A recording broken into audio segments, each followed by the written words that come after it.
look at this room and I see all these smiling young faces, and I can't believe that in a few years from now everything will stabilize, and that with the youth getting employed and having opportunity, there will be a good future here. ألف ألف ألف مبروك للمتخرجين موجودين اليوم على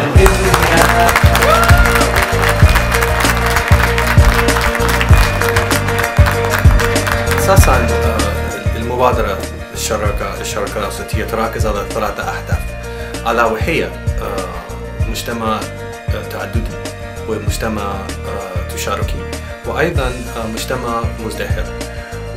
وهذا البرنامج مع تدريب من أجل العمل تحت الهدف مجتمع مزدهر، لأن هذه هي مؤسسة تركز على التدريب من أجل عمل في قطاع الخاص. أساساً التدريب حسب الطلب سوق العمل، وهي في عندها اتفاقية مع القطاع الخاص والشركات، وهي أساساً عملت التدريب للمتخرجين، والمتخرجين كان جاهزين للحصول على الوظائف في هذه الشركات. Tunisia is the most recent affiliate of the EFE network. How we do it is actually very simple. We find the right people. It's really at the right time for the right situation to try to find solution for all those young people that needs to rebuild hope, and at the same time developing the entrepreneurship part, which is for me extremely important. It was a pleasure to all of us, and it was a great learning experience. As I said, we learned a lot about ourselves, about our potential.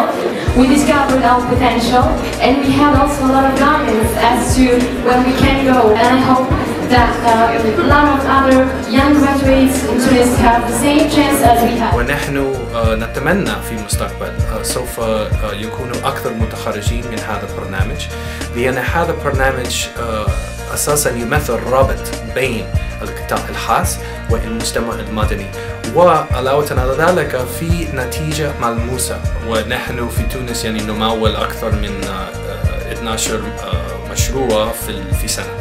وحنا جميع المتخرجين 58 متخرجين